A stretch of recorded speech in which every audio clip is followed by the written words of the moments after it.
Gelaran Asian Games 2023 Hangzhou tinggal menghitung bulan saja.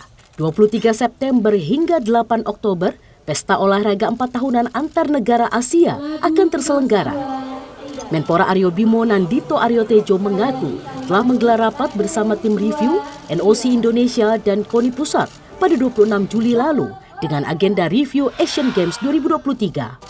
Ajang yang dihelat di Tiongkok ini akan mempertandingkan 481 nomor pertandingan dari 40 cabang olahraga.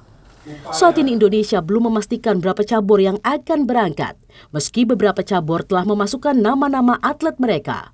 Dito menyatakan baik tim review, NOC dan KONI berusaha memutuskan hasil terbaik, mengingat Asian Games masuk dalam kualifikasi Olimpiade 2024. Yang pasti kita itu kuota itu tidak melihat dari berdasarkan jumlahnya sebenarnya, Mbak, tapi lebih kepada saya minta dihitung betul target dan juga potensi perolehan medalinya, karena kita harus tolak ukurnya seperti itu. Dan yang pasti kita juga harus menghitung selain prestasi tadi apa saja yang perlu kita prioritaskan dalam rangka meraih juga lolosnya Olimpiade. Entry by name yang paling besar itu yang sementara didaftarkan itu hampir 600, Mbak. Terus dari berapa cabur? Dari 32 cabur. Setelah review pertama, Menpora selanjutnya masih akan kembali bertemu dengan tim review, NOC dan KONI untuk memutuskan kuota atlet yang resmi diberangkatkan.